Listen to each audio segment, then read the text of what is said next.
નમસ્કાર, news for ઇન્ડિયામાં આપનું સ્વાગત છે। હું છું આપની સાથે કુમાર। નજર કરીએ સમાચારો પર। કેન્દ્રીય મંત્રી દેવુસિંહ ચૌહાણે ધોળકાના રામપુરમાં ચૂંટણીલક્ષી માર્ગદર્શન આપ્યું। ભાજપમાં જોડાયેલા કોંગ્રેસના કાર્યકરોને કેસ પહેરાવીને તેમણે આવકાર્યા હતા।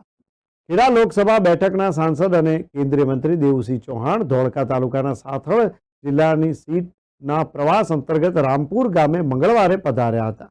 ત્યાં સાથળ જિલ્લા સીટમાં સમાવિષ્ટ ગામોના હોદ્દેદારો અને કાર્યકરોને આગામી લોકસભાની ચૂંટણીમાં બૂથ મેનેજમેન્ટ સહિતનું ચૂંટણીલક્ષી માર્ગદર્શન પૂરું પાડ્યું હતું। આ પ્રસંગે ધોળકાના ધારાસભ્ય કિરીટસિંહ ડાભી, અમદાવાદ જિલ્લા ભાજપ પ્રમુખ હર્ષદગીરી ગોસ્વામી સહિતના ભાજપના આગેવાનો અને કાર્યકરો મોટી સંખ્યામાં ઉપસ્થિત રહ્યા।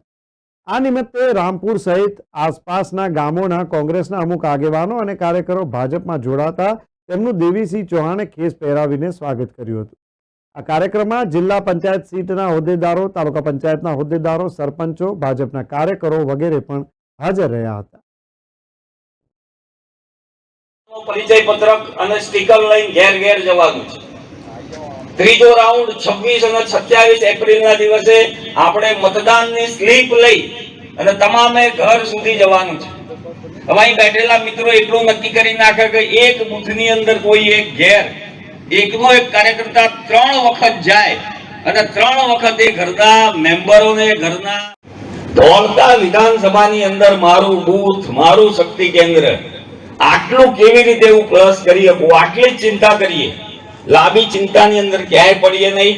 આગામી દિવસોની અંદર ભારતીય જનતા પાર્ટી તરફથી વિસ્તારના તમામ ઘરે જવાનું છે।